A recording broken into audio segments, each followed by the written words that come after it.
Today is Wednesday, August 27th. Thank you for joining us. We'll begin with an invocation from Police Chaplain Harry Sexton.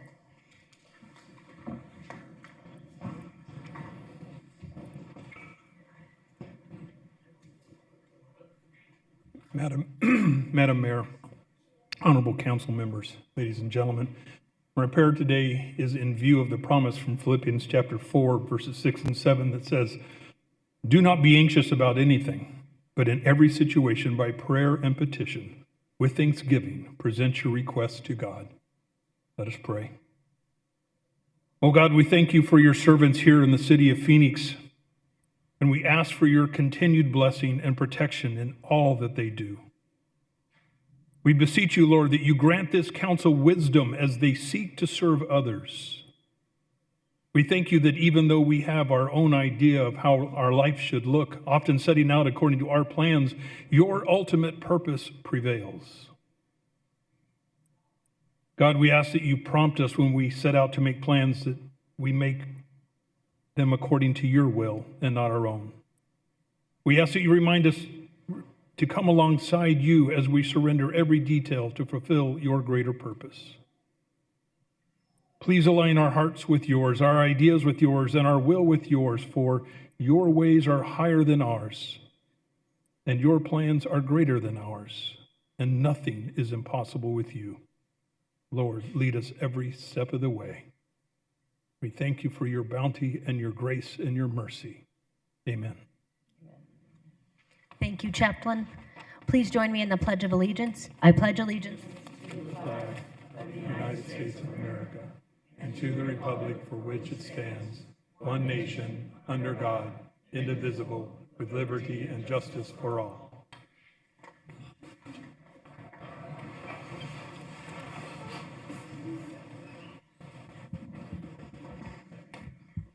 Thank you again, Chaplain. And now we're going to pause for a moment of silence to consider those young people who have been victims of violence, particularly school-based violence in our own community and this morning in Minnesota. And I'll turn to Councilwoman Guardado for a few words. Thank you, Mayor. We are deeply saddened by the loss of one of our own Maryville High School students, Michael Montoya II, who tragically passed away last week. In honor of his memory and everyone else, and in support of all of those who are grieving, we ask that you please join us in a moment of silence. Let us take this moment to reflect, to remember, and to keep Michael and everyone else who has lost their life tragically and their loved ones in our thoughts.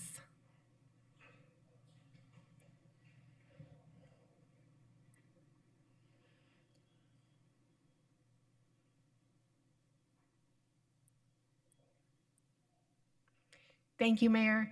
And I want to thank everyone else, Councilwoman Pastor, the mayor, city staff that has been so helpful to this tragedy that has happened here in our backyard. I just want to say that I'm very thankful for the resources that as a city we've been able to give to the different families, and that I know that we will be here to continue to support everyone as we see things that are happening. I'm very thankful for this council. I'm very thankful for everyone in our city. Thank you, Mayor. Thank you. We'll do our best to make sure schools are safe places for our students, teacher, and staff. We'll now call to order the formal meeting of the Phoenix City Council. Will the clerk please call the roll? Councilwoman Guardado. Here. Councilwoman Hernandez. Councilwoman Hodge Washington. Here. Councilwoman Pastor. Here. Councilman Robinson. Here. Councilwoman Stark. Here. Councilman Waring. Vice Mayor O'Brien. Here. Mayor Gallego. Here. Mario Barajas and Elsie Duarte are with us to provide interpretation. Mario, would you please introduce your team? Yes, Mayor, thank you. Good afternoon. As already mentioned, my name is Mario Barajas, and together with me will be Elsie Duarte, working from downstairs doing the simultaneous interpretation. We'll be serving as today's Spanish interpreters. Now, take a moment to introduce ourselves to our Spanish-speaking audience. Buenas tardes. Yo soy Mario Barajas y junto con mi colega Elsie Duarte, quien estará proveyendo la interpretación simultánea, estaremos sirviéndoles como intérpretes a los de habla hispana el día de hoy. Quisiéramos pedirles amablemente, si es que van a dar un comentario público, favor hablar con claridad, a un ritmo moderado y evitar distracciones de fondo. De esa manera podemos proveerle la interpretación de una manera más precisa posible. Muchas gracias. Thank you, Mayor. Wonderful, thank you so much. Will the city clerk please read the 24-hour paragraph? The titles of the following ordinance and resolution numbers on the agenda were available to the public at least 24 hours prior to this council meeting and therefore may be read by title or agenda item only. Ordinances number G 7405 through 7407, S 52178 through 52233, and resolutions 22320 through 22328. Will the city attorney please explain public comment? Yes, Mayor, thank you. Members of the public may speak for up to 2 minutes to comment on agenda items. Comments must be related to the agenda item and the action being considered by the council. General comments that go beyond the scope of the agenda item should be made during the citizen comment session at the end of the agenda.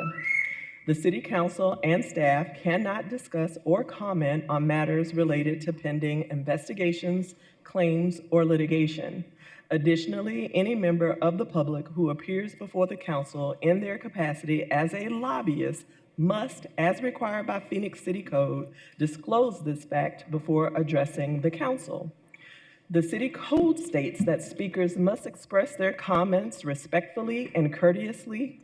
Use of profane language, threats, or personal attacks on members of the public, council members, or staff are not allowed. Such comments are disruptive and unrelated to the council's business. Any person who violates these rules may lose their opportunity to speak further and could be asked to leave. Thank you, Mayor. Thank you. We'll begin with the meeting minutes. Vice Mayor, do you have a motion on item 1? Mayor, I move to approve the meeting minutes from March 26, 2025. Second. We have a motion and a second. All those in favor say aye. Aye. Councilman Waring, do you have a motion on item 2? Yes, I do, Mayor. Move to approve the minutes of the formal meeting on April 9th, 2025 be approved. Second. Motion and a second. All those in favor, please say aye. Aye. Any opposed, nay. Councilwoman Hernandez, do you have a motion on item 3? Thank you, Mayor. I move to approve the formal meeting minutes from April 23rd, 2025. Second. We have a motion and a second. All those in favor, please say aye. Aye. Any opposed, nay. Councilwoman Stark, do you have a motion on item 4? Yes, I'll make a motion to approve May 7th, 2025 minutes. Second. We have a motion and a second. All those in favor, please say aye. Aye. Any opposed, nay. Passes unanimously. Item 5 is boards and commissions. Vice Mayor, do we have a motion? Mayor, I move to approve the mayor and city council boards and commission nominations. Second. We have a motion and a second. All those in favor, please say aye. Aye. Any opposed, nay. Unanimously confirmed. I'll ask our new commissioners to please come forward.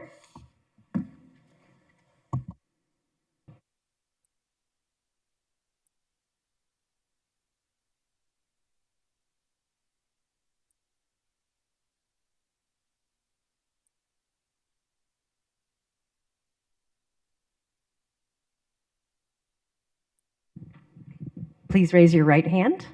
I state your name. Do solemnly swear that I will support the Constitution of the United States and the Constitution and laws of the state of Arizona, that I will bear true faith and allegiance to the same and defend them against all enemies, foreign and domestic, and that I will faithfully and impartially discharge the duties of the office of State Your Board and Commission. The Human Services Commission. Business and Workforce Development and Maryville Village Planning. According to the best of my ability. According to the best of my ability. So help me God. So help me God. Congratulations, commissioners. Thank you for serving our city.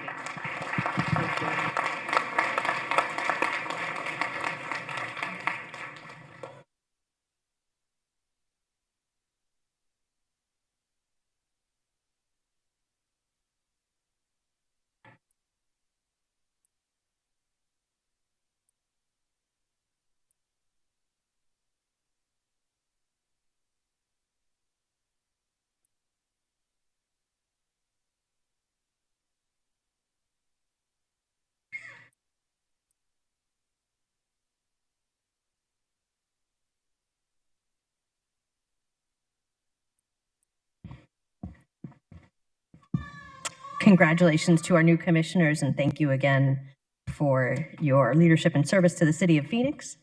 The Phoenix City Council provides an advisory role to the state of Arizona on liquor licenses, and that will be the next portion of our meeting agenda. I'll turn to the Vice Mayor for a motion. Thank you, Mayor. I move to approve items 6 through 31, except items 6 and 30, and noting that item 31 is as revised and now recommended for approval. Second. We have a motion and second. All those in favor, please say aye. Aye. Any opposed, nay? Passes unanimously. We'll next go to item 6, which is KZ Beer and Smoke Shop. Before we have a motion, I'll turn to public testimony and Teresa Morse, available virtually.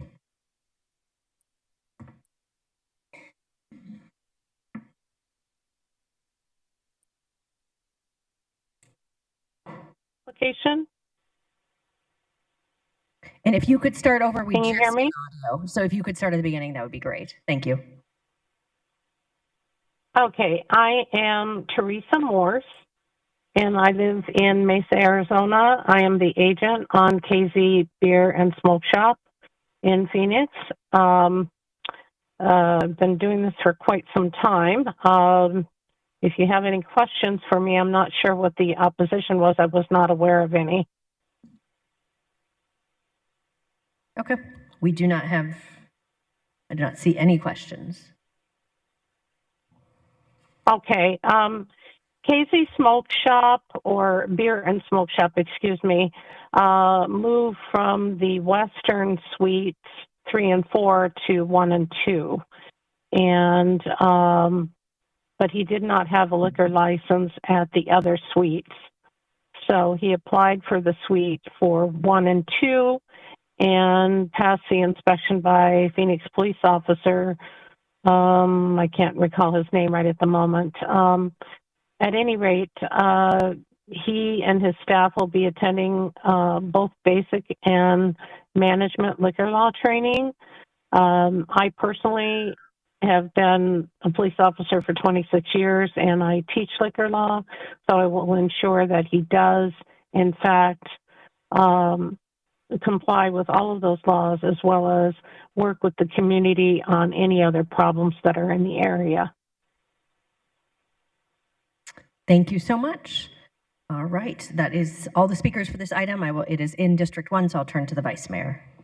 Thank you so much, Mayor.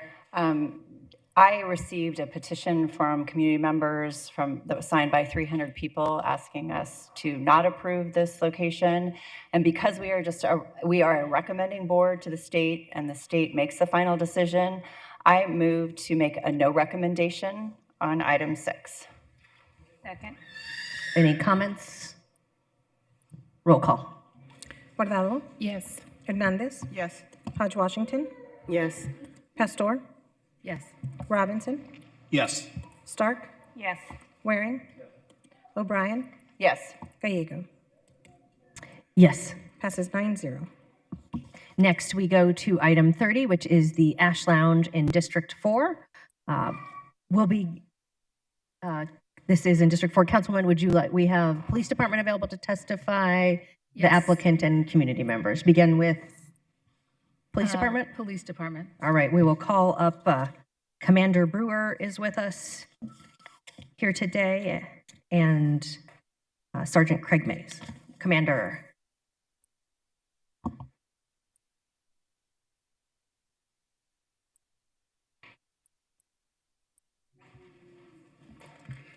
Afternoon, Madam Mayor Gallegos, Madam Vice Mayor O'Brien, council members. I am Warren Brewer, the commander of the Desert Rising Precinct. I have Lieutenant Scott Kane here with me and Officer Craig Mays. Our recommendation is to not approve the liquor license for the Ash Lounge. I'll turn some time over to Officer Mays to go into the details for this denial. Good afternoon, Mayor, Vice Mayor, council members. I am Officer Craig Mays. I've been assigned to Desert Rising Precinct for 21 years.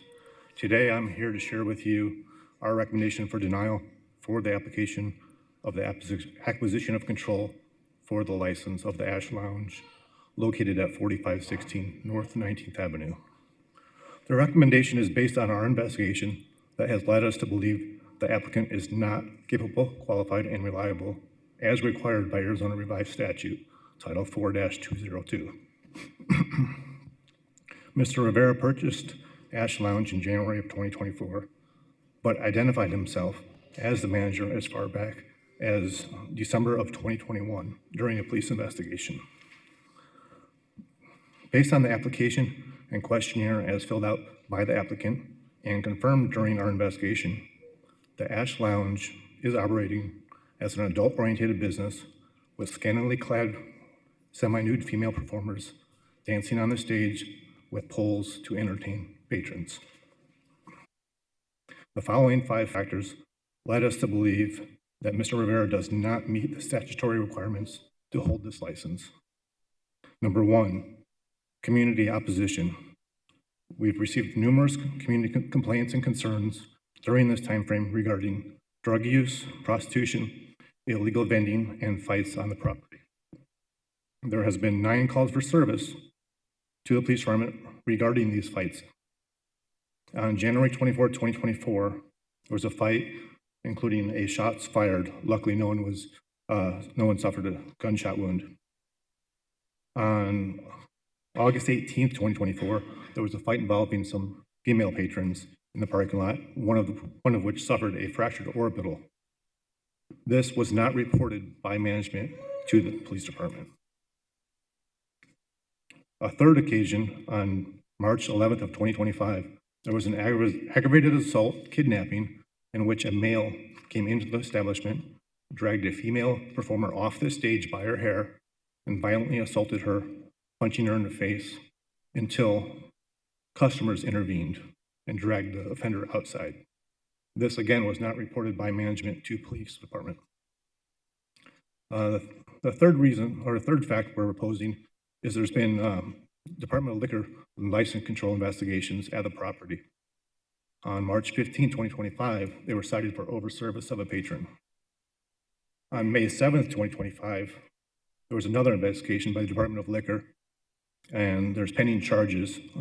This investigation is going to result in likely a citation for failure to notify of acquisition, failure to maintain capability, qualification, and reliability, failure to comply with Title IV, failure to have knowledge of liquor laws and rules. And there may be other charges that we're not aware of yet as a result of that investigation.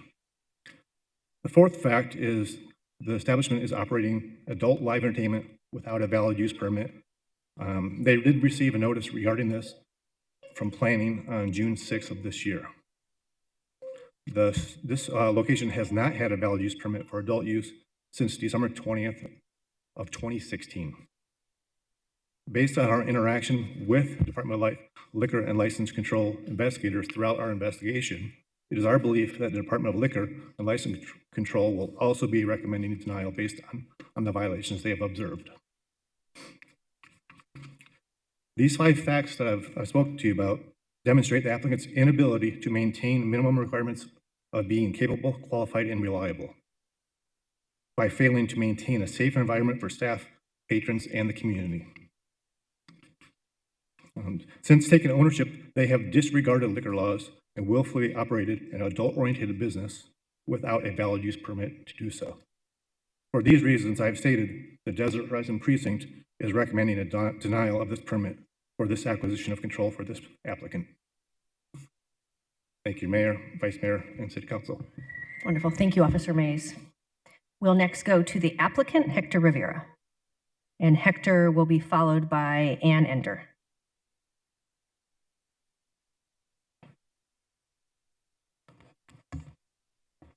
Good afternoon, Mayor, Vice Mayor, and Council. Thank you. My name is Jeff Miller. I'm actually the agent for the applicant on the. If Hector is intending to speak, does Hector want to speak separately? Yes. Okay. Can we have Hector first, and then we will call you after? You bet.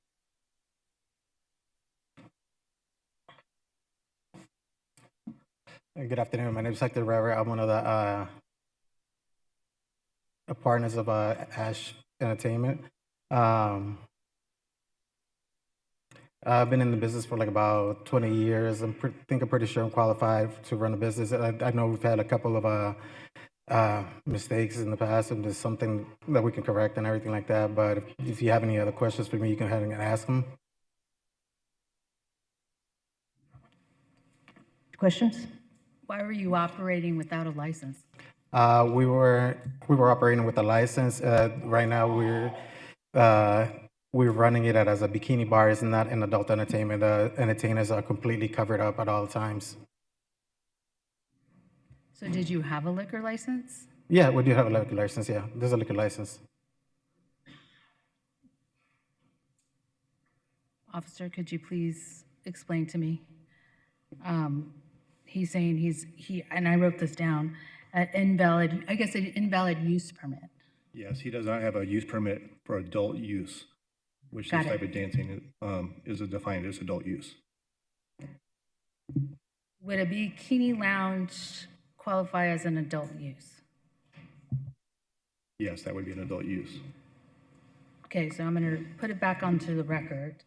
My understanding, you could correct me if I'm wrong, he was operating with an invalid use permit, which meant an adult establishment could not be operating. That is right, Councilwoman Nestor. So you're saying you had the valid use permit to operate? Well, we're not a topless bar. We're a bikini bar, which is a little different. But that's considered an adult use. We'll have an attorney that can probably explain that to you a little bit better. Oh, I'm sure he can. Thank you. Okay. All right, we'll go Ann Ender, and then we'll bring up said attorney. Welcome back, everybody. I don't have much to say. I think the department has really covered it, but I own my childhood home that is just 3 blocks from there. My son lives in it, and we also own the house next to it. Not only our family, but several other families are trying to move back in. They're renovating these homes, and we're trying to bring it back to the neighborhood it was when I was a little girl. So we just don't think that this establishment, and frankly, from what I remember most of my life, was never a good neighbor. It was a magnet for crime. In fact, S.O. Williams, who is the suspect who shot Officer Moldovan, started his evening at the Ash Lounge and then ended up doing donuts over on Camelback, and then we know what happened next. So I'm just here to ask you to please deny this. The neighborhood, we are working closely to try to bring safety and people in that want to make this a good neighborhood again. And we also intend to file a complaint because of the use permit being in violation. So thank you. Thank you. Mr. Miller is next, followed by Jordan Greenman.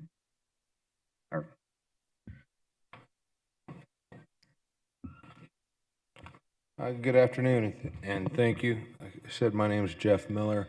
Work with Arizona Liquor Industry Consultants. We help people file applications and serve as the agent on their licenses. On this particular incident, we were contacted by Mr. Shellstraight, who's a liquor attorney here in Arizona.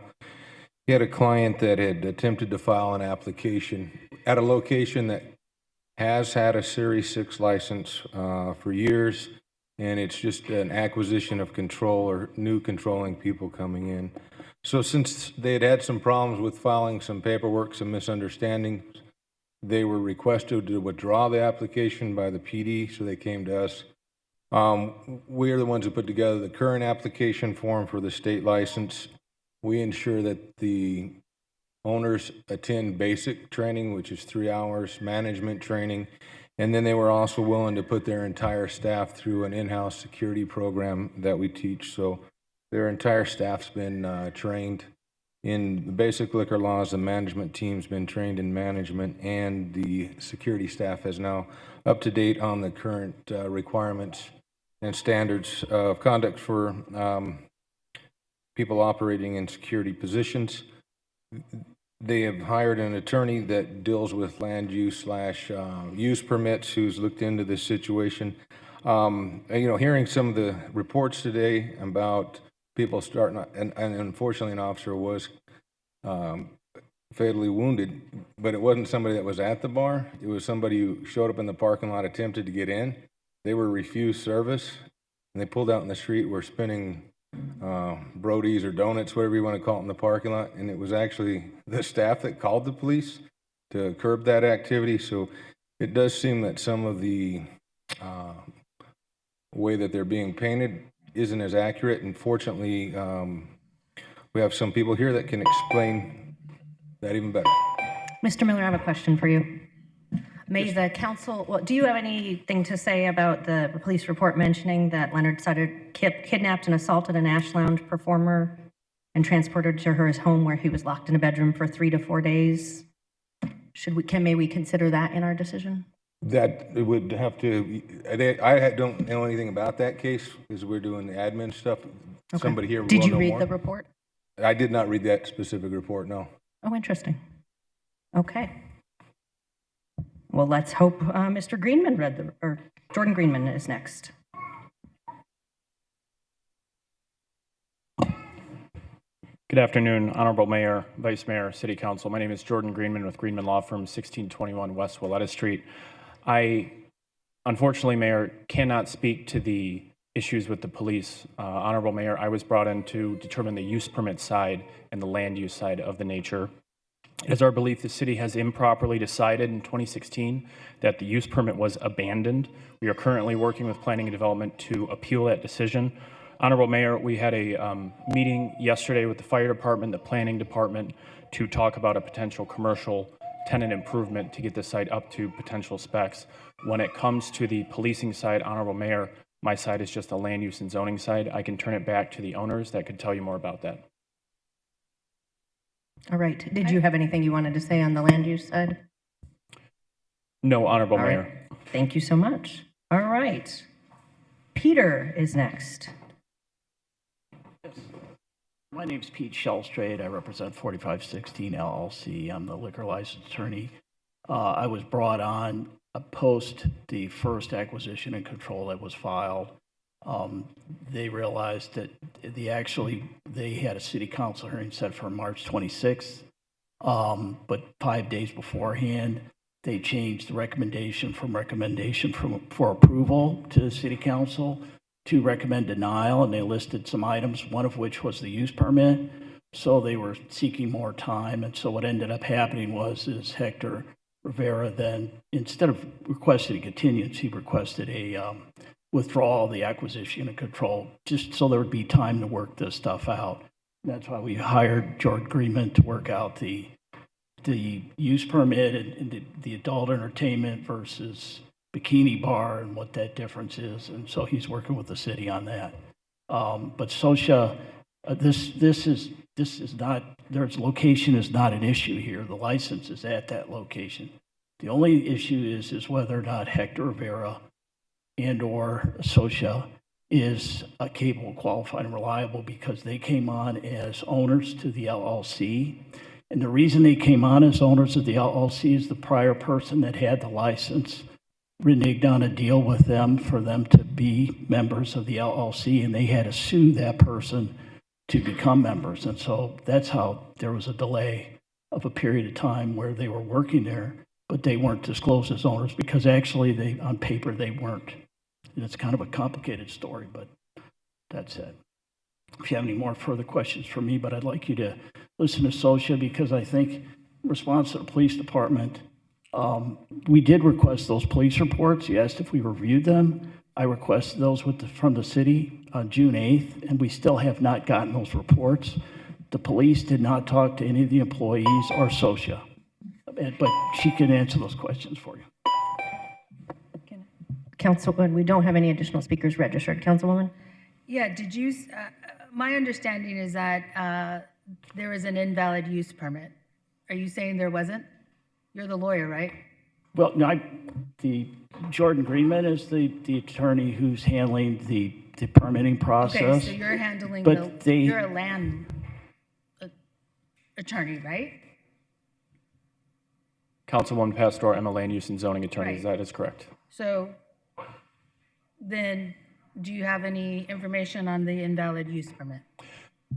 Councilwoman, we are currently preparing a notice of appeal to the City of Phoenix in relation to a 2016 decision that was made by Planning and Development that established our use as abandoned. Under City Code and the ordinance, if a use is suspended for 180 days, it is confirmed to be abandoned.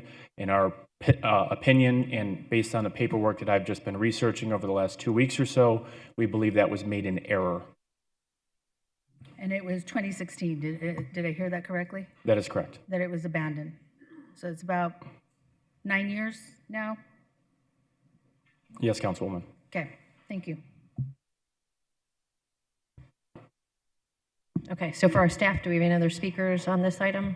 No, Mayor. Councilman, do you have any other questions? I have some questions. Right. And I don't know who to ask them to.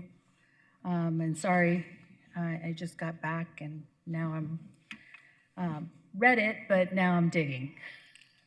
The statement was in 2016, and I don't know if who is this, but 2016, the use permit was abandoned. Who can, is that's zoning, right? Planning and zoning?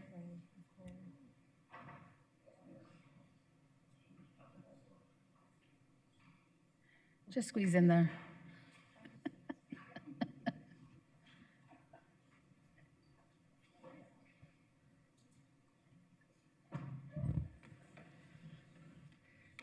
Yes, Mayor, Councilwoman Pastor. There was a use permit that was issued in 1969. In 2016, it was requested for an informal interpretation of the status of the nonconforming status of the adult use. And at that time, we issued the informal interpretation that nonconforming use had ceased and it exceeded the 180 days. Okay, and so basically, well, I guess it's your question. Basically, we're operating with an invalid use permit. Mayor, Councilwoman Pastor. Yes, since they had lost their nonconforming status, they no longer had the use permit. Also, they do not meet their spacing requirements for residential and childcare, which is also a state law requirement for spacing. Yes, because right across the street is a daycare. And right next door by there is like a convenience store. Yes, Mayor, Councilwoman Pastor, there's the childcare to the east and then residential to the west. Thank you. Well, Mayor, can I yes move ahead? It's very disturbing to know there is a request on acquisition of control on January 29, 2025. And so Mr. Rivera is responsible for this business. And then on March 5th through the 7th, the kidnapping and assault happened at Ash Lounge to the performer and transported her to Levine. Obviously, they're operating with an invalid use permit, and there are other situations or dynamics that are going on, such as drug use, prostitution, and fighting. I'm a councilwoman that lives in her district, as we all do, but I'm a councilwoman that grew up in around that area and understand the dynamics. If anybody remembers Donna, this is Donna's neighborhood. Donna Neal's neighborhood when I first got elected, and she was the one who really worked towards fighting back, getting her neighborhood back into shape. This establishment has always been an establishment that has been troubled and challenging. And so my recommendation or my motion is to deny the liquor license. Second. Motion and a second. Any additional questions?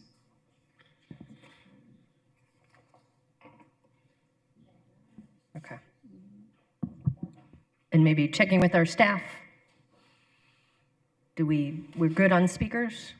Okay. Roll call. Guardado. Yes. Hernandez. Yes. Hodge Washington. Yes. Pastor. Yes. Robinson. Yes. Stark. Yes. Waring. O'Brien. Yes. Gallego. Yes. Passes 9-0, the motion. Thank you. City Clerk, are we ready for ordinances, resolutions, new business, planning, and zoning? Yes, Mayor. Vice Mayor, do we have a motion? Yes, Mayor. I move to approve items 32 through 116, except for the following. Items 47, 57, 72, 77, 85, 93, and 116. Noting that item 77 is as revised, items 60 and 105 are as corrected. And will the clerk confirm if there are any other items that should be excluded for in-person public comment? Yes, Mayor, Vice Mayor, also excluding items 60, 78, 79, and 81. That's items 60, 78, 79, and 81.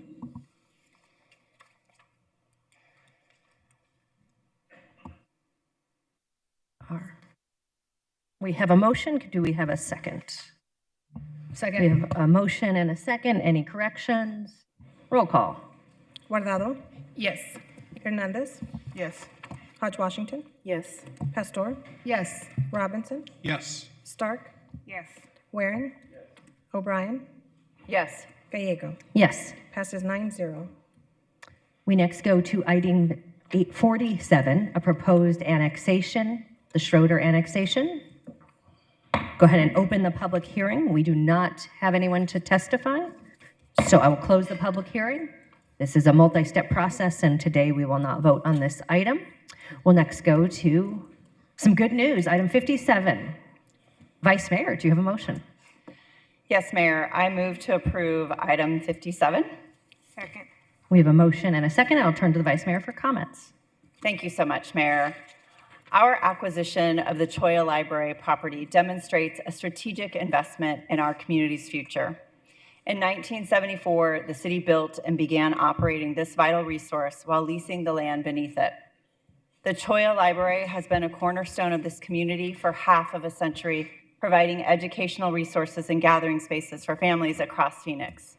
And Choya Library holds a special place in my heart because it was my library growing up. I have fond memories of browsing the shelves as a young child and feeling like a big kid when I moved on to chapter books. Choya is where I spent time in high school doing research and homework, and I'm excited that we as a city recognize its importance and impact on people of all ages. By purchasing this property outright, we're securing the community asset in perpetuity while eliminating ongoing lease obligations. This acquisition is particularly significant as it sits adjacent to the Metropolitan, a 68-acre redevelopment project that will bring new housing, retail, and public amenities, transforming an area that's seen years of decline. By owning this property, we secure Choya Library's role in the neighborhood's renaissance while ensuring our public investment complements the surrounding development. This fair market purchase protects a community asset that we've invested in for decades while positioning us to fully participate in the area's bright future. And I'd like to thank our city manager and all of our city management in helping to make sure that we can have this asset for the city of Phoenix and for a bright future for our kids. So thank you very much. Thank you, Mayor. Thank you so much. Roll call. Guardado. Yes. Hernandez. Yes. Hodge Washington. Yes. Pastor. Yes. Robinson. Yes. Stark. Yes. Waring. O'Brien. Yes. Gallego. Yes. Passes 9-0. Wonderful. Item 72 is an ordinance and, I'm sorry? Item 60. Item 60. All right. Item 60 is next. Vice Mayor, do we have a motion? I move to approve item 60. Second. We have a motion and a second, and we have Claudia here to speak. Claudia, if you could please come forward.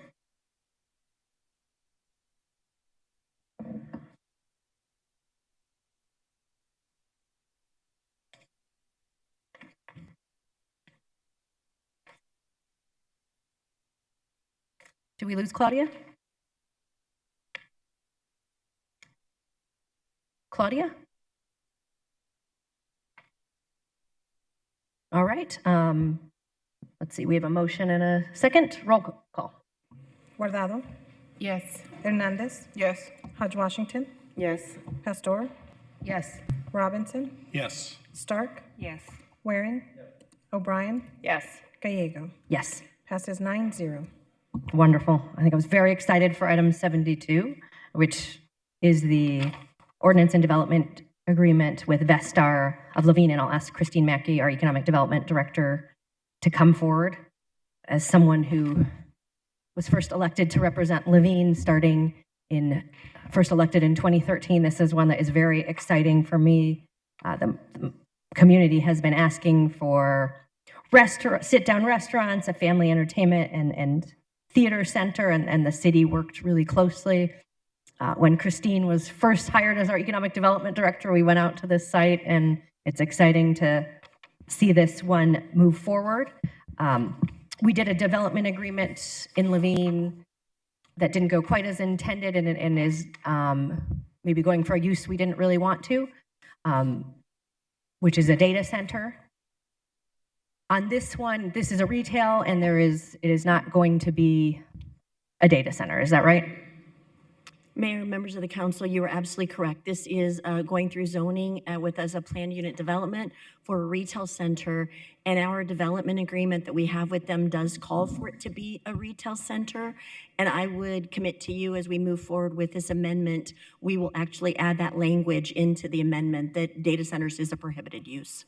Wonderful. This is one the community has just been so excited about, and really like some good news item. This is one of the sites that helped us get into having staffing in your department to get the retail that our residents need. And I don't know, it's a really happy memory for me when we announced the movie theater.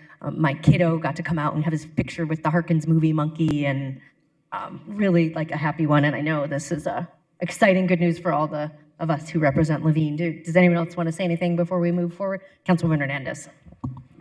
Thank you, Mayor, and thank you so much, Chris, as the newest member and now represents this future project in District 7. I'm super excited. Echo the sentiments of the mayor. Like, thank you so much for helping us make sure we deliver this for the community. They're really, really excited. We're excited and counting down. So happy that this is one step closer to really making this project a reality for our folks. And in addition to retail, some of the other things that are going to come with that. So thank you so much. Mayor, Councilwoman Hernandez, thank you very much. Councilwoman Hodge Washington. Thank you, Mayor, for the opportunity. As someone who has also represented Levine, I'm actually proud to see us move forward with this. We know this is an area we take our retailers on when we're doing our restaurant tour and other items. We know that the community has been asking for more shops and restaurants, and you're doing your part to help us get there. I'm also, we know about the unfortunate fire at the Hudson Farmstead has kind of changed the plan, but I actually am very hopeful that the developer continues to find ways to honor the community's history and ensure that the priorities shared by the residents continue to be addressed. So thank you for all that you've done on this, and thank you for ensuring that Levine is receiving the items that they have asked for time after time. So thank you.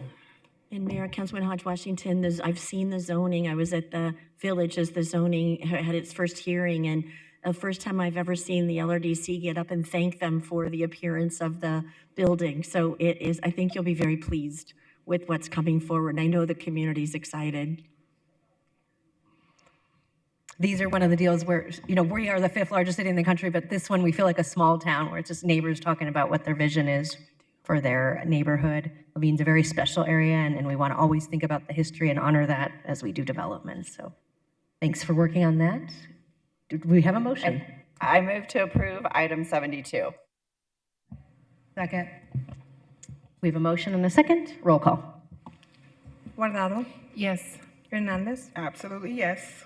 Hodge Washington, Yes. Pastor, Yes. Robinson, Stark, Yes. Waring, O'Brien, Yes. Gallego. Yes. Passes 9-0. We next move to item 77, which is the Community Policing Micro Grant. Do we have a motion? I move to approve item 77. Second. We have a motion and a second. Does anyone want to speak before we go to public comment? All right, we'll go first to Leonard Clark and then Junie Bradford.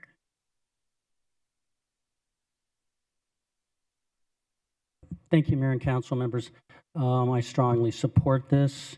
This shows that we need to do much more work in preventative actions in our community.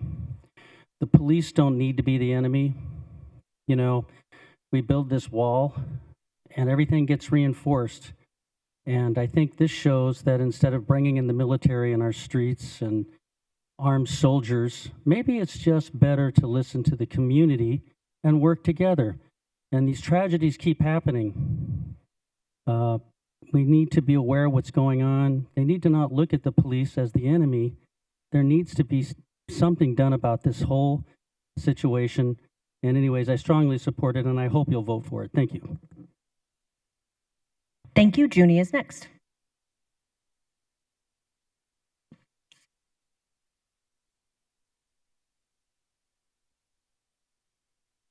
We don't have Junie? Okay. Then I think that concludes public comment. We will turn to Councilwoman Hernandez for comments. I'll just do them during my vote, if that's okay, Mayor. Any other comments? Roll call. Guardado. Yes. Hernandez. Mayor, may I explain my vote? Please do. Thank you. Reading this agenda item brought me a lot of unease. Just over a week ago, we all witnessed a tragedy at Maryville High School that left one student dead, another student on the verge of being lost to the prison system, a school in mourning, and the Maryville community demanding answers and solutions. We all want to keep our schools safe, but programs like this do not create true safety. The grant proposal uses language like mentorship, trust building, and accountability, yet the truth is that this grant is still just more policing. Our children do not need policing. They do not need stronger trust and deeper relationships with police. They do not need more officers in their classrooms, nor do they need staff who are hired by police departments disguised as mentors, nor surveillance in the name of partnership. They need counseling services that meet their mental health and trauma needs, crisis intervention specialists trained to de-escalate without criminalization, family services and youth centers that strengthen community safety outside the gaze of law enforcement, and real opportunities for healing. True community safety does not come from embedding law enforcement deeper into the daily lives of Black, brown, and working class youth. It comes from addressing root causes like poverty, trauma, systemic disinvestment, and resourcing the people who are already caring for our kids. Approving this grant is not innovation, it is a continuation of the same old failed approach. We cannot ignore the pain of what just happened in Maryville and additional schools across the state. Policing did not prevent that tragedy, and it will not prevent the next one. You have demanded a different approach, and we must listen. We cannot lose any more of our children. Our children deserve more than rebranded policing. They deserve a city brave enough to invest in their futures, not their criminalization, and I vote no. Hodge Washington. Mayor, if I may explain my vote? Please do. Thank you so much. As this partnership will be grounded in District 8. It is a partnership with fulfillment and training as well as the South Mountain High School. I do not believe it is the cure-all, but I see this pilot as a step in the right direction. It is an opportunity for us to foster mentorship, trust, and non-enforcement interaction. It is an approach I believe is worth exploring. I believe it's an opportunity to create a model that can reduce recidivism, build understanding, and move us toward a more positive relationship between police and community. As this moves forward, I will be watching closely to ensure that the outcomes align with our community's priorities, particularly transparency, cultural responsiveness, and meaningful youth engagement. I am encouraged that these programs have potential, and I hope these are the types of programs that District 8 has asked me for, so I will be voting yes. Thank you, Mayor. Pastor. Yes. Robinson. Yes. Stark. Yes.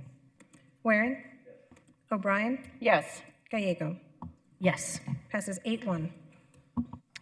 Items 79 through 80, or 78, 79, and 81 were pulled from the consent agenda for comments from Junie Bradford. Is Junie, she was not here on the last one, has she arrived? Okay, then Vice Mayor, could we do a motion on 78, 79, and 81? Yes, ma'am.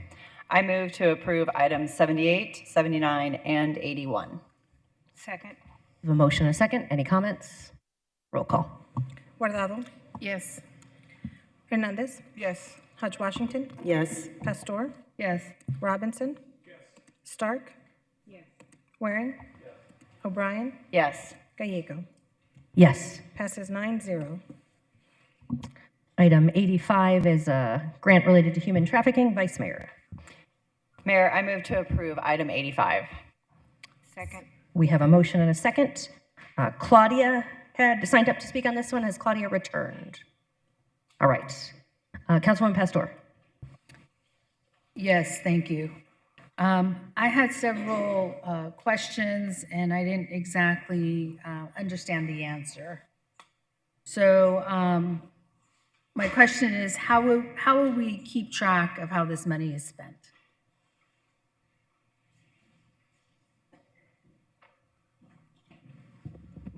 Mayor, Councilwoman Pastor, we have several members of the police department coming down to answer your questions.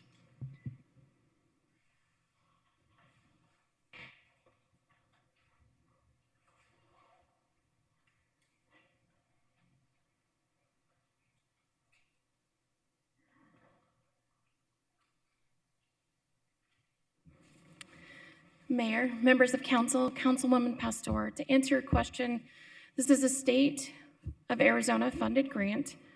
And like all grants that we receive or have the opportunity to receive, we follow grant management and financial practices, which track the expenditures, the activities, and routine and ongoing reporting back to the granting agency, which in this case is the Arizona Department of Public Safety. And what will you be using this grant for? So this grant will be, Mayor, council members, and Councilwoman Pastor. This grant will be used specifically for drug traffickers and human traffickers. Phoenix has become a major hub and corridor for both of those crimes.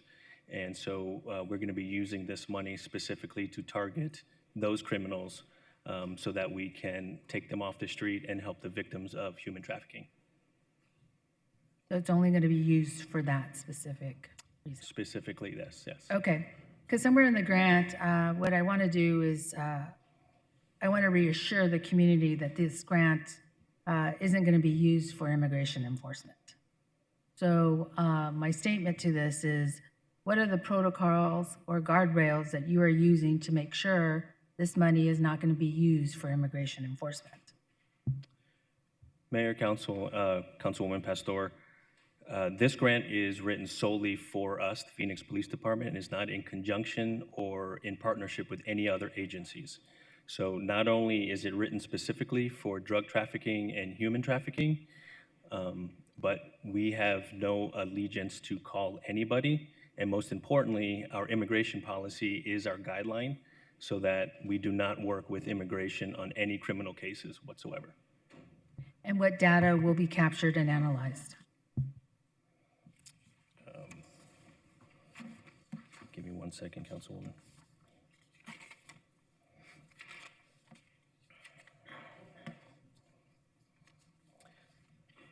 Mayor, Councilwoman Pastor. So the major data points that we will be collecting are the locations of the offenses, the search warrants that are issued and served, arrests and submittals to the prosecution, the amount of fentanyl and/or drugs seized, guns and vehicles that are seized, any cash that is seized, and then any other drugs or paraphernalia that is seized during these operations. Thank you. I'm hoping this money is placed in the track area where it's desperately needed, and you know what I'm talking about. And I'm sure, for me, this grant qualifies for the track area. So thank you. Thank you. And it is going specifically there. Thank you. Roll call. Guardado, Yes. Hernandez, Mayor, may I explain my vote? Please do. Thank you. I'm opposed to allowing Phoenix PD to apply for and accept this grant. This grant is being presented to us as the latest effort to curb drug trafficking and human smuggling using increased criminalization, fancier weapons and equipment, undercover officers, and public surveillance. For decades, we have been offered these same tactics of tougher enforcement and punitive actions, And for decades, those tactics have failed to reduce crime and violence, drug use, and human trafficking. And these tactics have failed to create safe Phoenix communities. Furthermore, grant funding will go to Phoenix PD over time, which is already overinflated, that has been seriously mismanaged, and that needs to be resolved.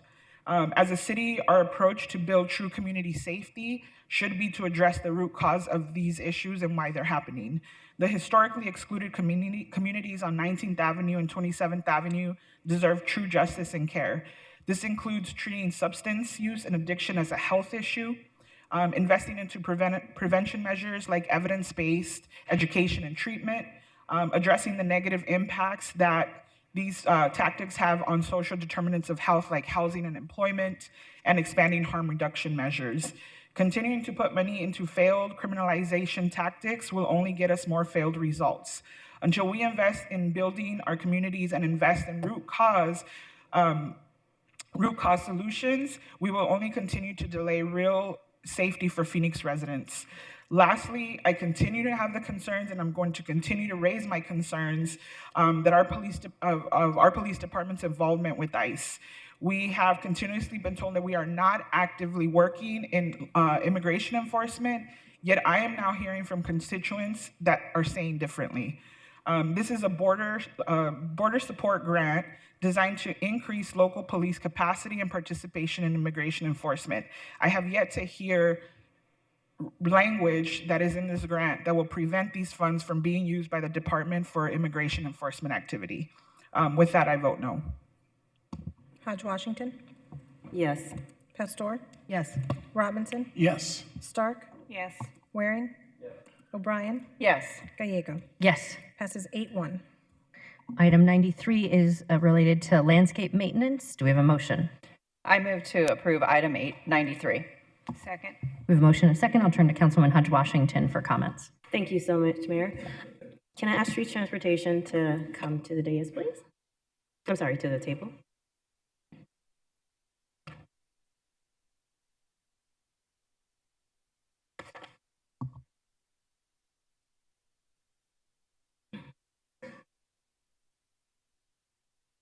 Congratulations again, our new director. I wanted to talk about, this seems like a minor contract on our case, but for me, I often hear from District 8 residents who share frustration about the lack of consistent maintenance on our medians, particularly when they feel like other parts of our city appear better maintained. Can you help us understand what residents and neighborhoods can expect to see from these contracts in terms of maintenance and improvements? Mayor, members of council, Councilwoman Hodge Washington, first, thank you. Yes, in terms of this contract, there will be 5 contractors, and we've split up the city into 5 zones, and they'll be responsible to maintain the landscaping within the public right-of-way in specific areas monthly. And so we'll be working very closely with the contractors to ensure that they have a schedule of how they plan to do that within their respective areas.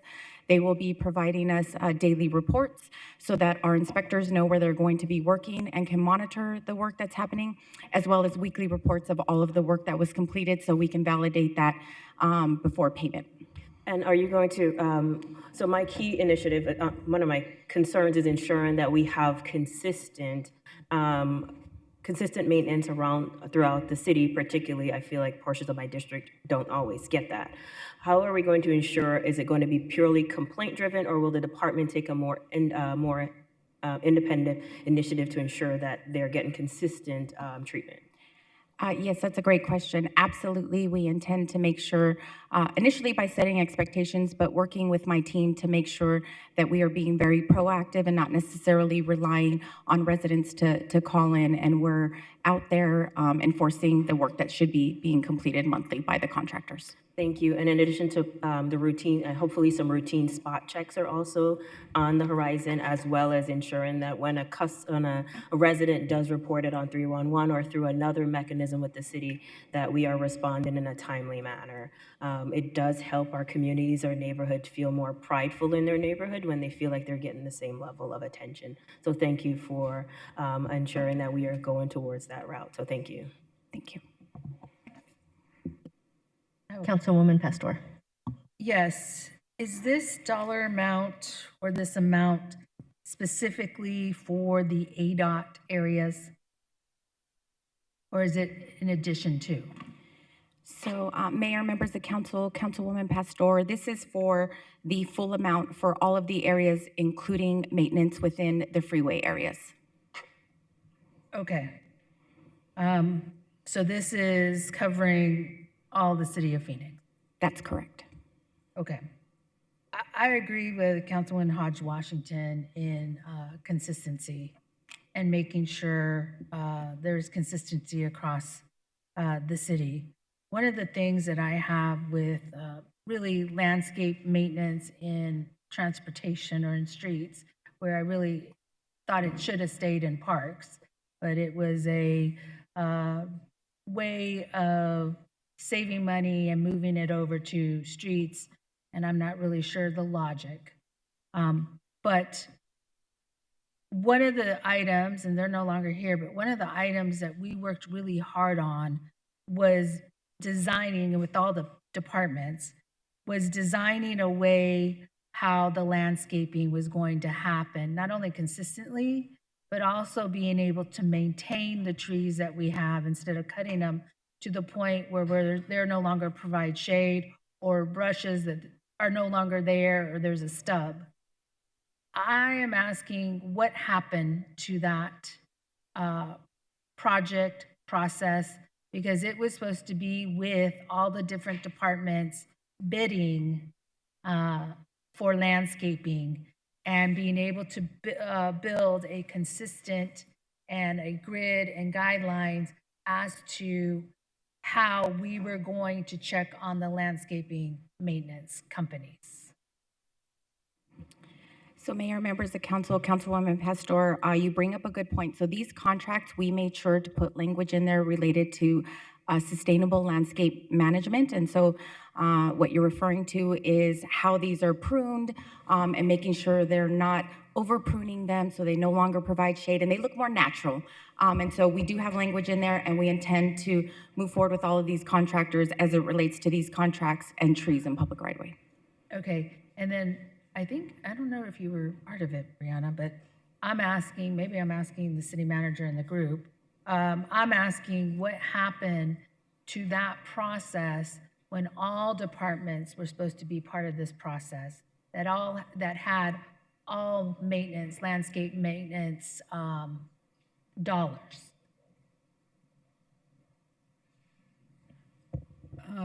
Mayor, members of the council, Councilwoman Pastor, I'm not sure if you're referring to like the consistency between like water department and some of those different things. Water department actually has their own contract. And so the various facilities, library, for example, has their own contract. It used to all fall under the Parks and Recreation Department, but it was broken out to the various departments.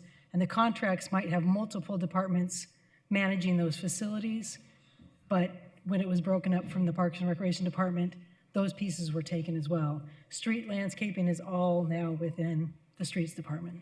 No, yes, I know that.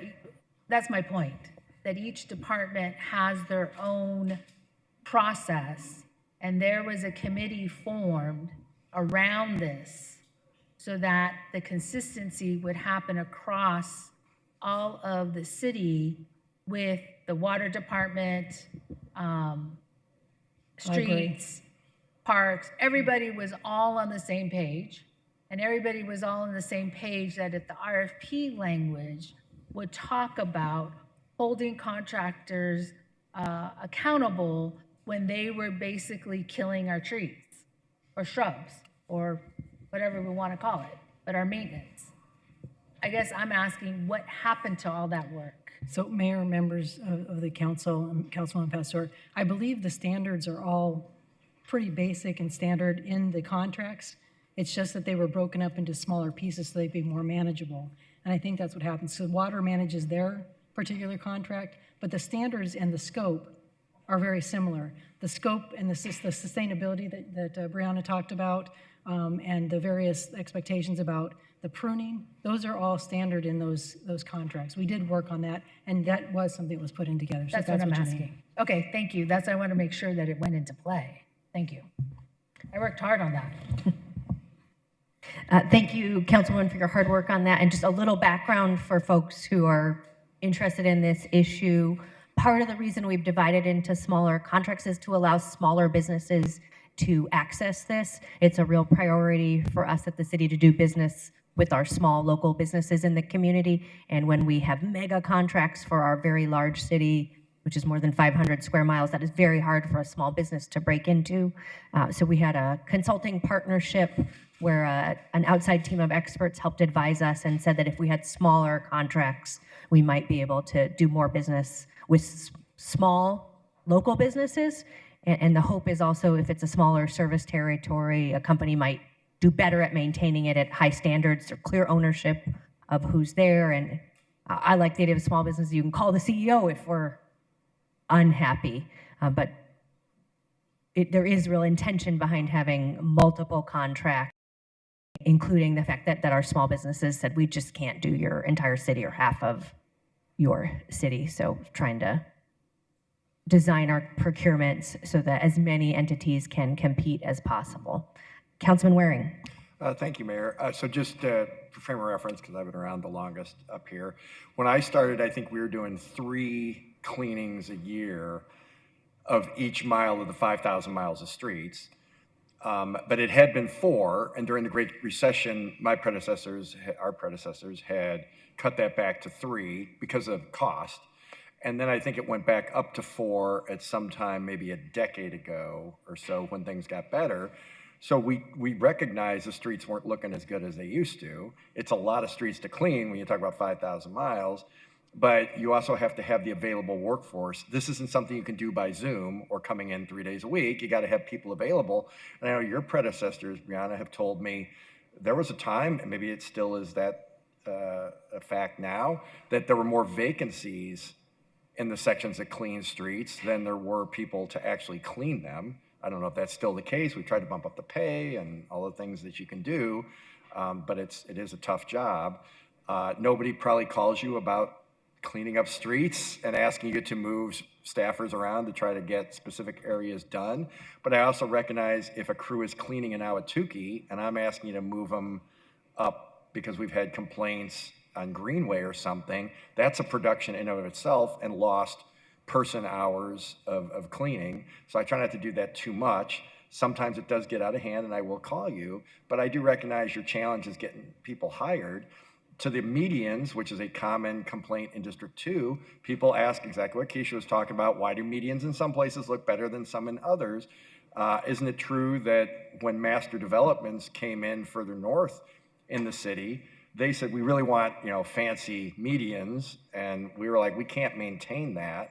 So they took over those responsibilities. So that's an HOA probably paying for a lot of that when you see that around areas that have more recently been developed as opposed to the city, correct? Mayor, members of council, Councilman Waring, you are correct that there are medians throughout the city that are privately maintained by HOAs. Yeah, and so, Mayor, that's really a user fee. Somebody's paying out of pocket, not the average taxpayer, only people who live in those communities. Because I do get that question a lot. I didn't know that either when I first started on the council. But so the unevenness is at least partially, I'm not speaking for your district, Keisha, or District 8, but in my district, it's explained by different people are paying for it. It's not all, they're not apples to apples. To the trees that Laura was talking about, nobody's probably calling about trees dying more than me either. We had one of the new trees blew over. It was beautiful. It was big. It had grown a ton in the couple of years since it was planted. I saw it just killed me. I was hoping it could be saved, and they just told me this morning it can't, so they're going to replant. Again, the trees are also uneven because some of them are going to die. The trees right around it were fine. I mean, I don't know. It seemed to be bigger than they were until it toppled over. So I recognize the challenges that you have. I appreciate the job that you're doing. You're still going to get calls from me. Don't have any illusions. But I do appreciate that it is 5,000 miles of streets. And I don't know if you're hitting the mark on doing the 4 cleanings a year, but I know the staffing challenges make it hard for you. So I just thought that was worth saying too. Thank you.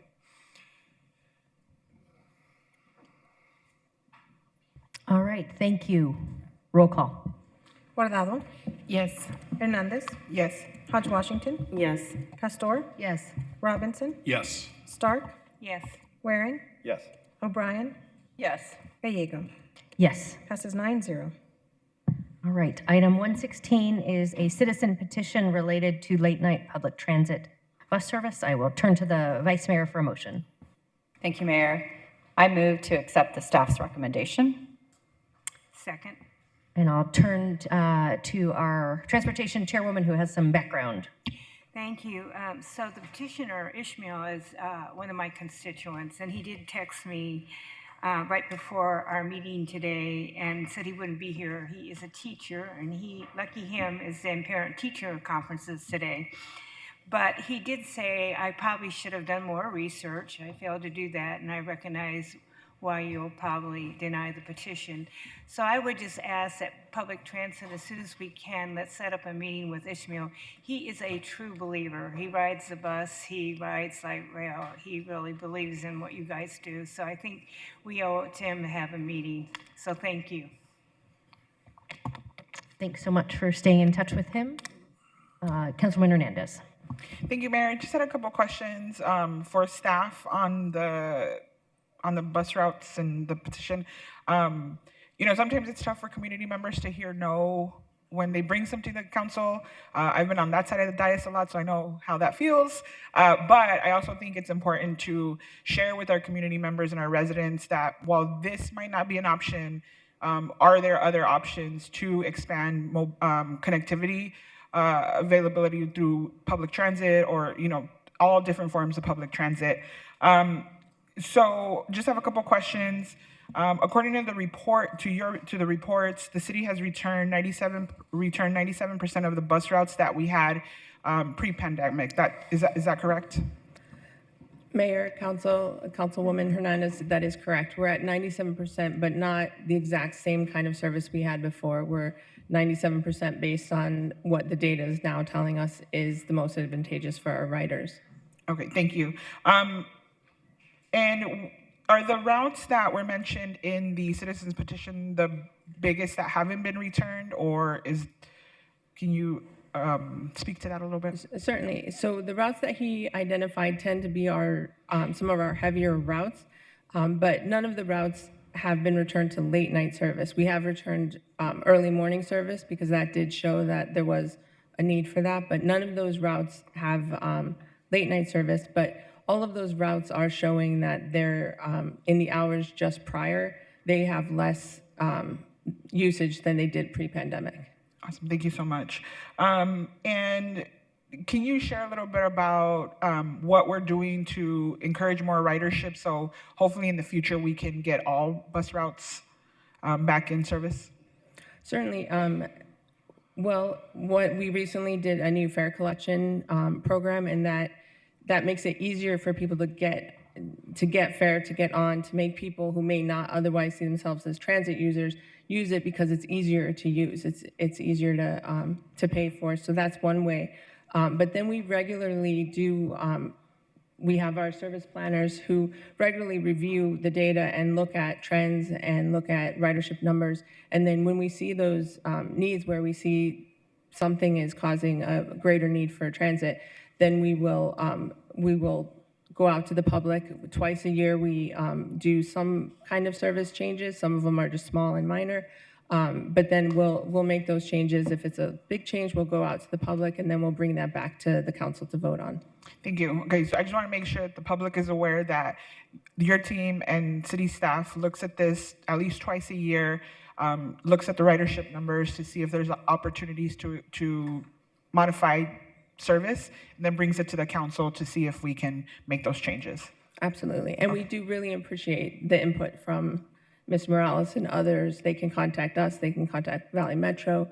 We have regular things to get more input, and so we very much appreciate the people who are actually writing, giving us feedback. No, thank you so much. I think that's a very important piece for the public to know, is that we are continuously looking at this to see how we can just improve service across the city. And then my last comment, and I think Councilwoman Stark kind of brought this up already, just making sure that one of the requests was, can we make this information more public?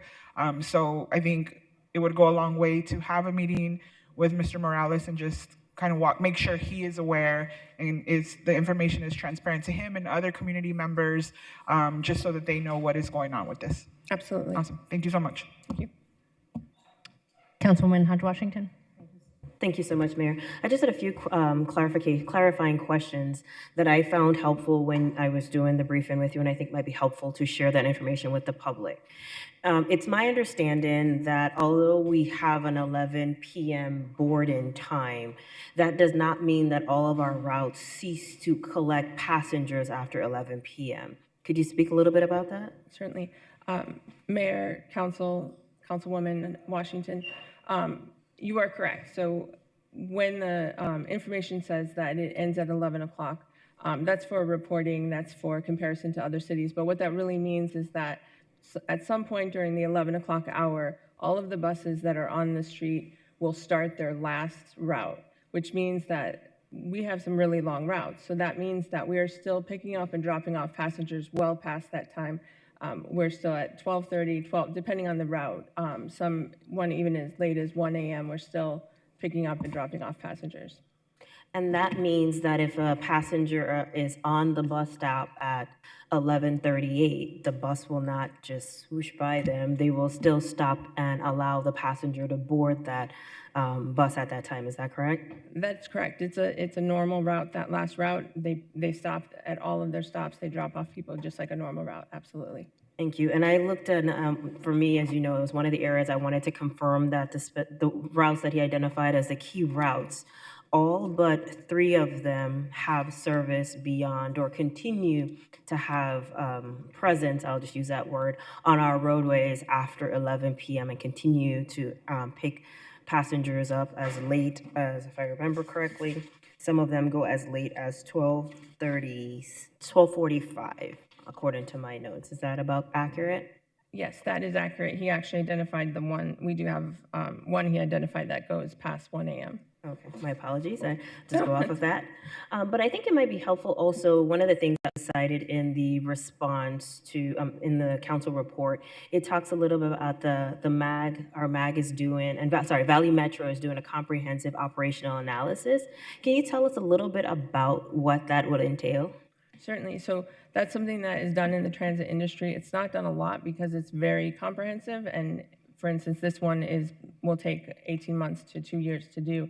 And they look at the trends, they look at route by route ridership, and they look at it as a region, and then they're looking at new innovations in technology and in transit and seeing where they could make changes and making recommendations. So we're right in the middle of one of those, working with Valley Metro.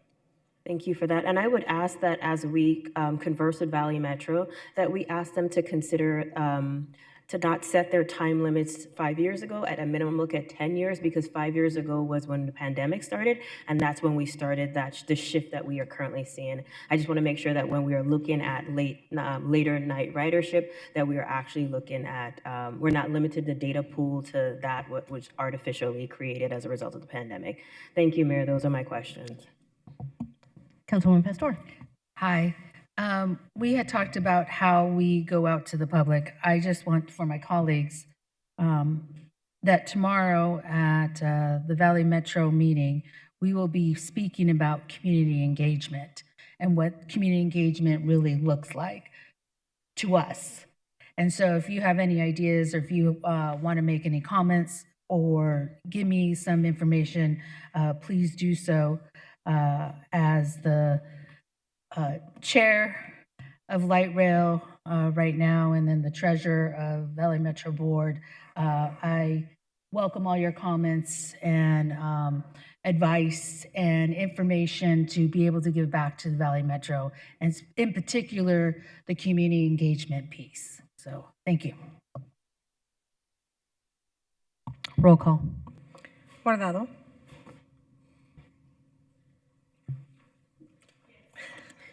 Hernandez. Yes. Hodge Washington. Yes. Pastor. Yes. Robinson. Yes. Stark. Yes. Waring. O'Brien. Yes. Gallego. Yes. Passes 9-0.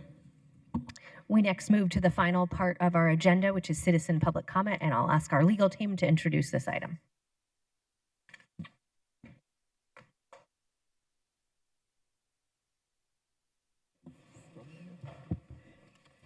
Thank you, Mayor. During citizen comment, members of the public may speak to the City Council for up to 3 minutes on issues of interest or concern. However, the matters addressed must be within the jurisdiction of the Phoenix City Council or on which the council has the authority to act. The citizens' comment session is limited to 30 minutes.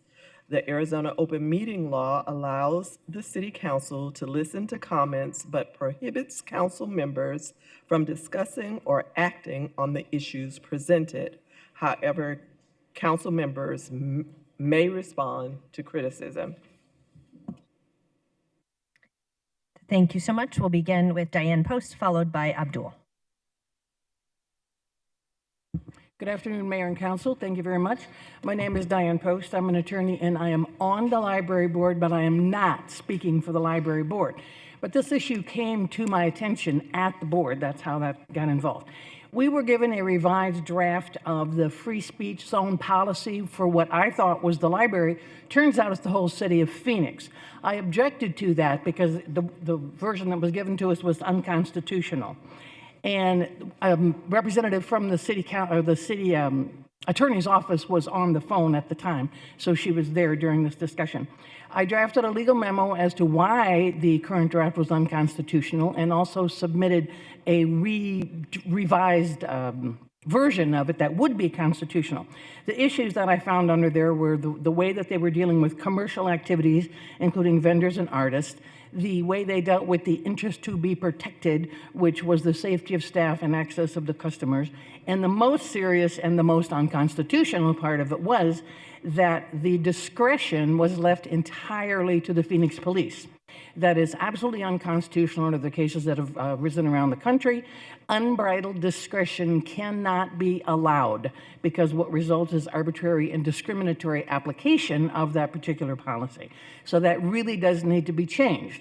And I urge you to change it because if not, it's going to result in a lawsuit at some time, sooner or later, and then we're wasting taxpayer dollars on something that does not need to be. We could fix it right now. My suggestion is that you have a small working group with someone from the city attorney's office, civil rights attorneys, myself included, and we draft it in a way that is constitutional and solve the problem now and not wait till we have a lawsuit. So that is what I'm encouraging, and I hope that you will do. Thank you. Any questions? And I think thank you for bringing that to our attention. We can't do substantive questions, but you could certainly say we're going to follow up. Councilwoman Pastor. I'm actually going to go over to City Manager. Thank you for bringing it up. What is she speaking about? Well, no, we can't do that, but we can commit to following up. Okay, please follow up. So we will commit to following up. And then just again, this is to follow open meeting law. We would have to agendize what we're having a discussion on so that everyone interested would know ahead of time, but we are committed to following up on it. Thank you for keeping me in line. I'm trying. I once had yes. Abdul is next, followed by Nicole.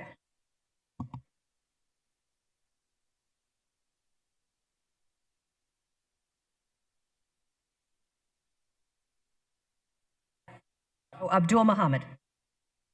Let's see. I only see one Abdul. What? Yep. I think yes.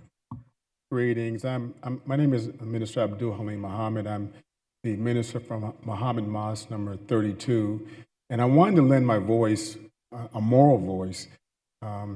There was a very violent sexual assault that took place in South Phoenix, and it should be, of course, extremely concerning to every single person as any human decency. But what makes it concerning for us, of course, is that government, it could be a very compelling argument that the most important role for government is to make sure that its citizens are kept safe. And if the citizens aren't kept safe, then that is a serious concern for all who are concerned. Unfortunately, what happens is that those who are poor, often those who are vulnerable, those who are elderly, don't have a voice, an advocate to speak for them. And so those crimes of this kind of violent and vicious nature, not only was there a violent sexual assault on an 80-year-old woman, In addition, robberies and other kinds of assaults on the welfare of all citizens. As a Muslim, there's a verse in the Quran that I think is relevant. I'd like for you to consider. And it says that the most violent or vilest of beasts are the deaf and the dumb who understand not. And so it's come to our attention that in the past, this council, this committee, this has been apprised of the kind of danger that anyone could see would be inevitable.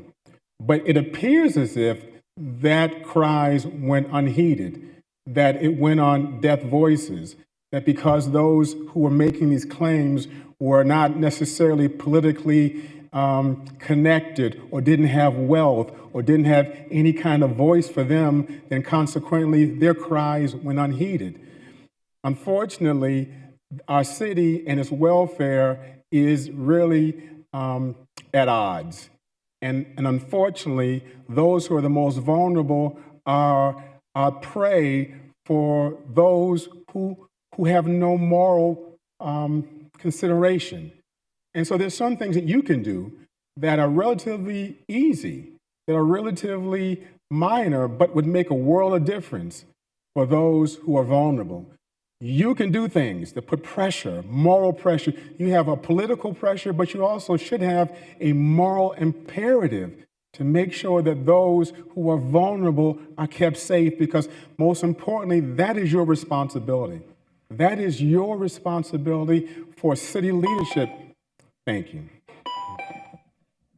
Thank you, Councilman Hodge Washington. I'm going to respond to that very briefly. That matter was under investigation, and due to privacy concerns for that resident, we at this juncture cannot talk about it publicly in an open meeting, but I don't want anyone to believe that it is not being taken seriously, and it is not a matter that I take a personal responsibility in ensuring the safety of individuals when I learn information like that. So I just wanted to respond to that because I want you to know it's not being ignored. There is a process for investigations, and that process is moving forward.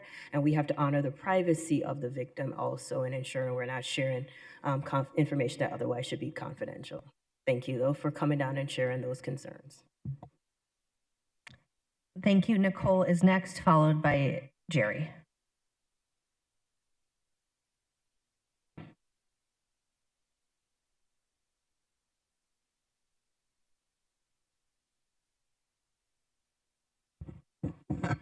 Hello, everyone. My name is Nicole Ray, and I'm a passenger service agent at Sky Harbor International Airport. I'm one of the workers you see pushing around Southwest passengers who need wheelchair assistance at the airport. I love my job, and I love the work I do helping to make air travel possible for so many people, but I'm paid poverty wages that make every day a struggle. While the American Airlines CEO was paid $30 million last year. We need a $25 minimum wage to ensure that we are able to provide for ourselves and our families. I am a single parent of 2 sons, and I constantly worry about how I'm going to pay for rent, bills, medication, and groceries. A higher wage would allow me to give my kids everything they deserve and not have to constantly worry, and I'm not alone. My fellow airport worker, Theophil, couldn't be here today, but I wanted to share his story. Like me, he services Southwest by cleaning their offices, and he works another job at the airport cleaning the American Airlines offices. He's 63 and has 8 children. Most days he can't go home between shifts, so he sleeps at the airport. He still lives paycheck to paycheck and relies on the state for health care. He should not have to live like this. None of us should. We need a living wage. And according to Arizona State University's study, a $25 wage floor at the airport will put millions into our local economy and create new jobs that are so essential to air travel. Corporate greed prevents our airport from operating the best possible way for passengers and our community. The most vulnerable passengers lose out on getting the best care from a well-trained and stable workforce because workers leave the airport because they can barely afford to put a roof over their head. And the new ones who come in don't have much experience or training, so they can't be very helpful. The system is broken. We don't want to live our lives to make strangers we've never met richer and richer while we are choosing between medicine and housing. We are helping everyone get to their vacations or to see their loved ones, yet we can't afford to do the same. We're sick and tired of corporate greed keeping our wages low and prices high. We need the City Council to stand with us by raising the standards for all airport service workers and supporting a $25 an hour minimum wage here, a real living wage. Thank you.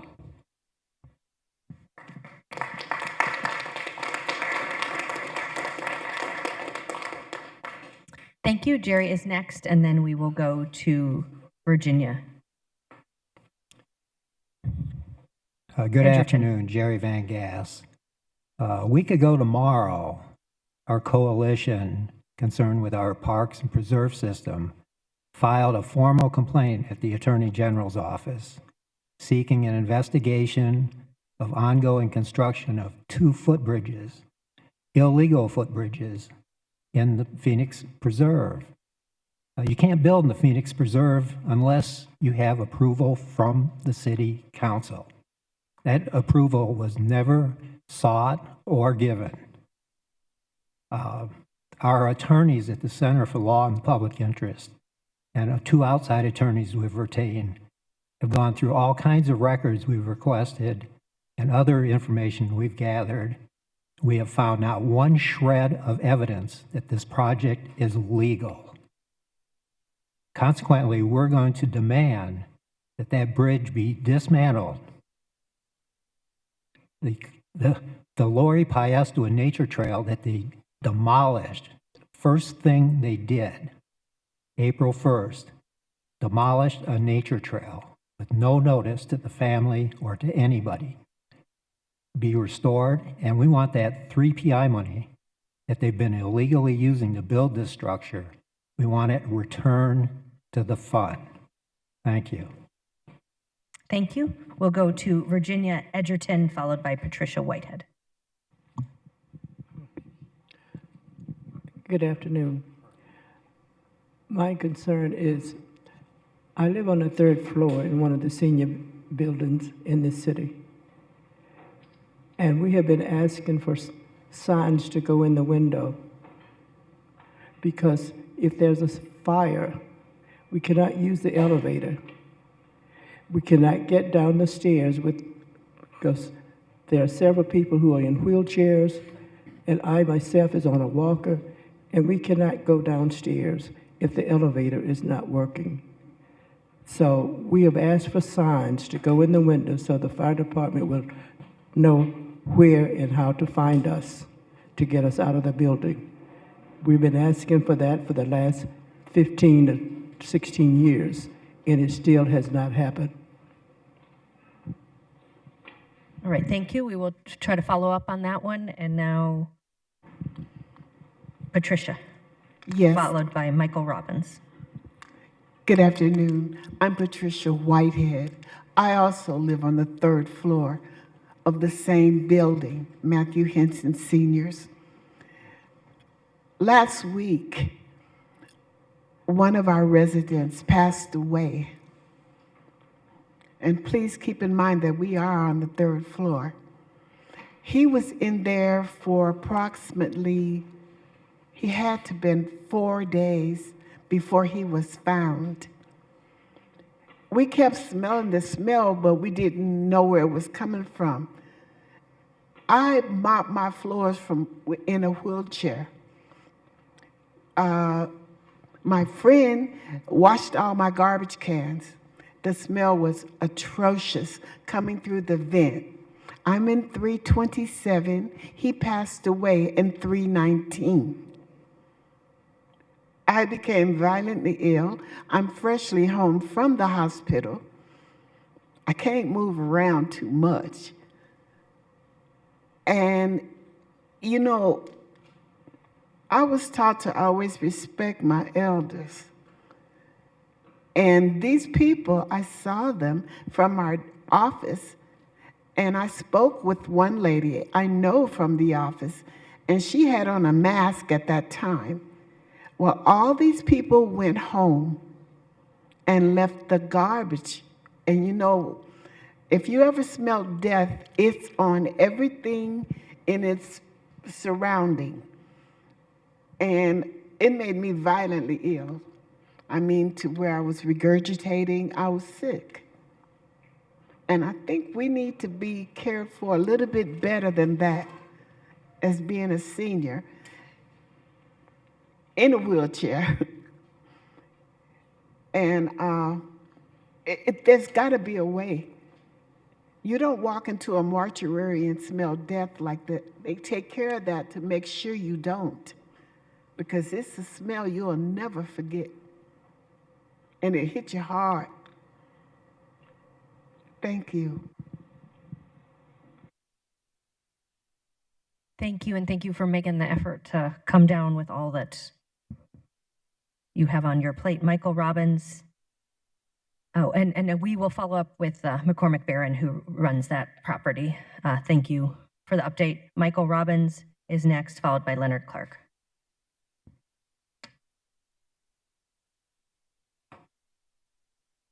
And I should say we are already working with the folks at McCormick. Good afternoon. My name is Michael Robbins. I live in Malta, Henson. I've been there approximately 3 years. Since I've been there, I've had my vehicle stolen. There's other people in the complex had vandalism. We have reported this vandalism, and nothing has been did.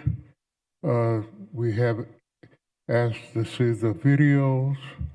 Nothing has been done to view the videos. You know, you have these cameras that are multi-million-dollar cameras in the complex, and the people just look at you like, no, you can't see this, or either you might have to get a court order. But the main thing is, this management company that's running this place,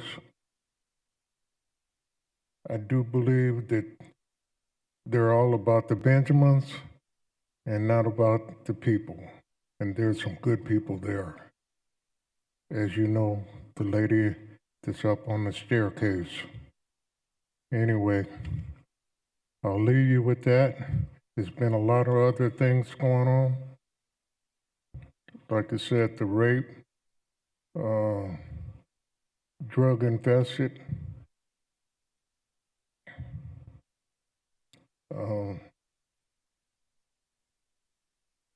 It needs to be looked at. I'll put it like that. Thank you so much. Thank you for coming down to testify. Our Director of Housing, Titus Matthews, is here, and he will meet folks in that back corner after the meeting to provide some updates.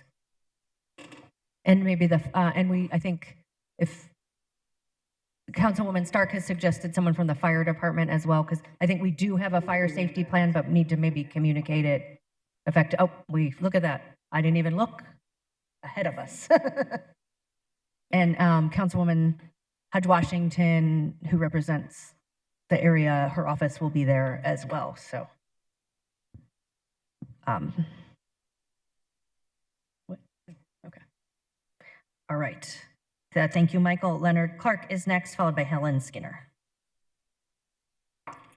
Thank you so much, Mayor and council members. My name is Leonard Clark, and although I don't reside in our beautiful city of Phoenix, Arizona, the 5th largest city in the United States, I still live just on the outskirts, and this is known as the Phoenix metro area. I'm with a group called the American Government in Exile. We got about 10,000 members on Facebook. And basically, it's not an actual government in exile. It's in all of our spirits and our hearts. We seek to preserve the actual principles of a constitutional republic and a constitution with its democratic principles. But we have a petition, and the petition basically starts off with, a prince whose character is thus marked by every act which may define a tyrant is unfit to be the ruler of a free people, the Declaration of Independence. So what our petition says is, here's our issue at change.org. We pledge to defend the American Constitution from enemies, foreign and domestic, including the current president who breaks the law and the Constitution every day.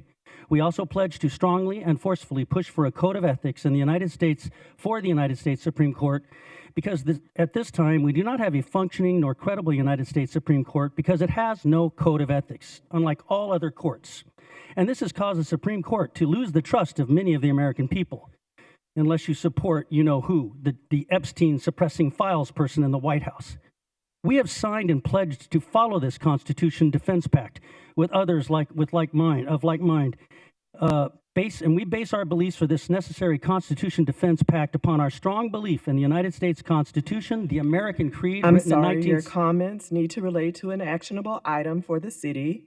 You don't seem to be addressing one that the city council can act my upon. First Amendment rights, I was born here in the city of Phoenix. This is germane to the city of Phoenix because every one of the constituents is affected by the policies of the federal president of the United States. His legal representative, the United States attorney, resides in Phoenix. If you wish to continue to speak, you should address No, you know what? issues. This is the first time I've been at the city of Phoenix, and I am ashamed to say this after 10 years As that a now my freedom reminder, of speech is speakers suppressed. should Thank you. not behave disrespectfully towards others. You are suppressing the First Amendment. Thank you.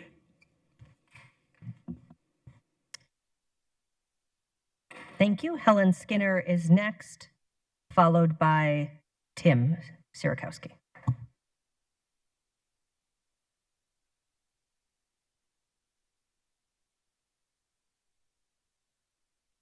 Good afternoon. My name is Helen Skinner, and I also live at the Matthew Henson Senior Apartments. Well, one thing that the fire marshal just talked to us several weeks ago, we had our fire extinguishers taken. We were supposed to get new ones back. We have not received them. But the main reason that I'm coming to talk to is I live on the second floor facing 7th Avenue, directly across from the Elks Club. We have some bushes out there, beautiful bushes. We have a water main there that's probably this big around, and it goes down like that. It's got 2 big wheels on it. Because of the bushes and the access to the water, there are drug addicts doing drugs down there. They get in fights down there. I've got videos of them, naked people smoking stuff on aluminum foil. Recently, they did put covers on the underground part where people used to inject their drugs, because I'd look down in there once in a while. Now, this is in between our fence and the sidewalk. When I talked to the people in the water department, they said it's not their problem. When I called the city, they said it's Matthew Henson's problem. Matthew Henson says it's on the other side of the fence, so it's not our problem, but it's right below my balcony and my window, and it's in between our fence and the sidewalk. Who is responsible for putting a cover on that thing? Because I go around the city, I see metal covers covering that so people don't have access to that. Last year, they found a dead guy by the bus stop, and I believe that he was beaten right below my window and then drug over there. They fight over their drugs, and I've shown people videos. I've got a bunch of videos on my phone. I even saw a woman shaving her crotch there the other day in broad daylight. Somebody needs to cover that so that we don't, the 2 people on the first floor below me are deaf, and I'm sure they don't wear their hearing aids when they sleep. But last year when I got real sick, I spent 13 days in the hospital. I get woken up repeatedly. I had to have a foot of my colon removed, and I come home, and they build houses out of cardboard, tarps, and blankets in between the bushes and stuff. They tie them up, and I've got videos of all of this, and nobody does anything. Thank you. All right, thank you. We will add that to the list. Tim is next, followed by Abdul Eshek. Good afternoon, Tim Sierakowski. Thank you so much for your time today. I want to follow up with Jerry and talk about the Bridge to Nowhere. I have spoken with so many people at Paiestawa at the present time, and they are appalled that someone would put a bridge in the back of the park. I have talked to many of the individuals that have worked hard in the parks. No one was informed. No one really knew how much it was going to cost. and they just started this bridge and really did not inform anyone of what was going on. This all interrelates to the problem with the usage of 3PI money, because once you have 3PI money there, they just take the money and no one is really overseeing any of the money. You have a couple of different groups that are taking care of or supposedly overseeing 3PI money, but they have no clue what's going on with 3PI money. And we're at a point now that we need to know exactly where all the money is going.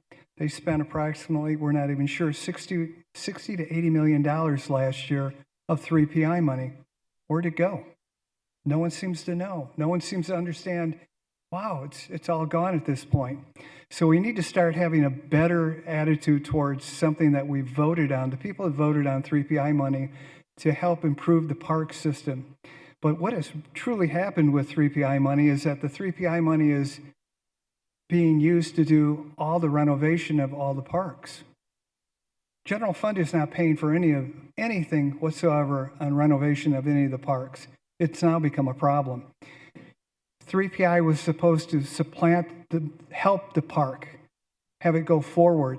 It was not supposed to be used to run the park system and do all the renovation. So we need to really sit down, and you as people that are supposed to be taking care of and watching out for this money, you need to start doing a better job, because we really need to know exactly what's going on with this money. And we want to make sure it's not being wasted, and we want to make sure that we're getting full benefit of the money itself. So at this point, I think we need to get more or a different group of people on the Parks Board, because the Parks Board meeting was canceled for tomorrow night. And we need to start getting individuals who are really concerned about the Parks Department and not their own political gains of what they're going to get from it. And I want to thank everyone here, because we've been doing this many, many years. And I know sometimes we're just a big pain, but we really do and are very concerned about making sure the parks are taken care of for future generations and your children, many of the children that are being raised, that they have a park to come to. Thank you. Thank you. Abdul is next, followed by Maxwell.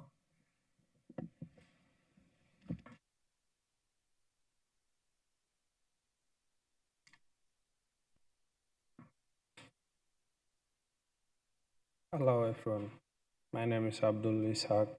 I'm a worker from LSG Skyshift, and unfortunately, right now, I prepared union legal member, and we are prepared the food delivery, thousands of meals daily.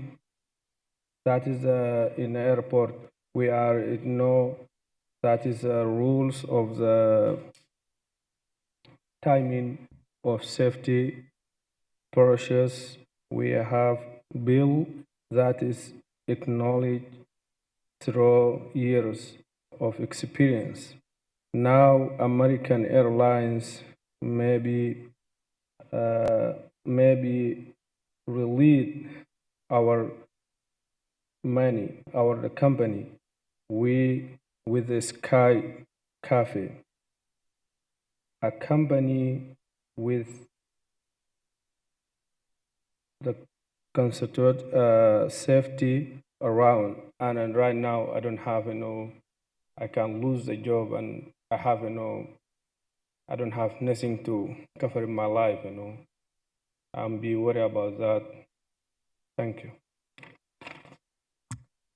Thank you. Maxwell is next.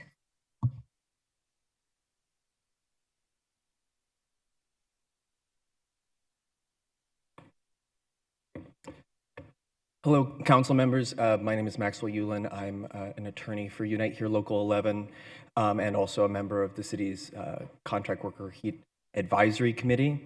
We're going to have some workers coming up and speaking for themselves about their concerns and fears about what may be transpiring at Sky Chefs at Sky Harbor with regard to their contract with American.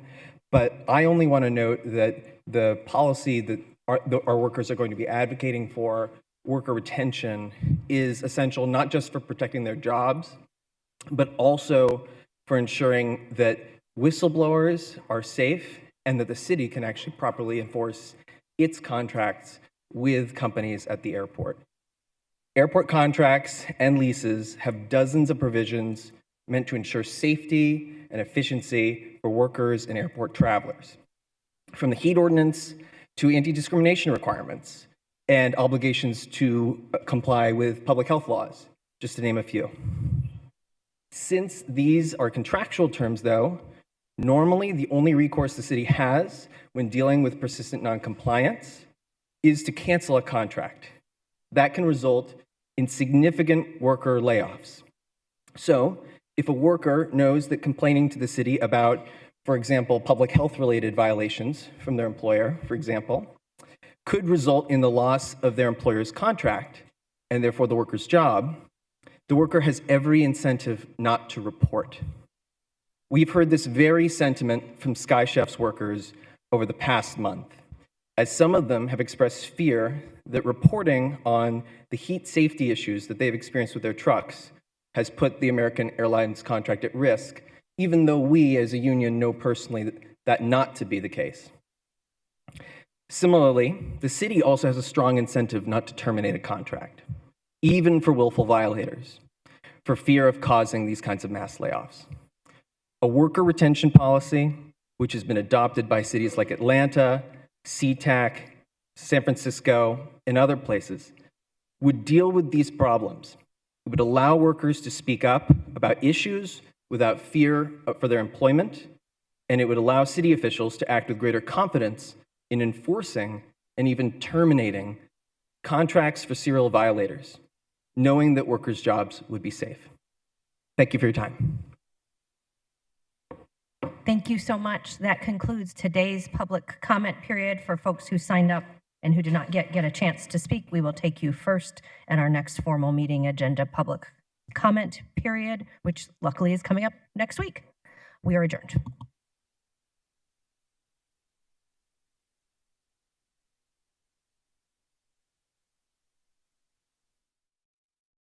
Of dressing up in 90s styles clothes, she's going with stylish spots to resemble a Dalmatian and give the illusion that she's having fun. Her human is dressed as the infamous Cruella de Vil. This is Sedona with Judy.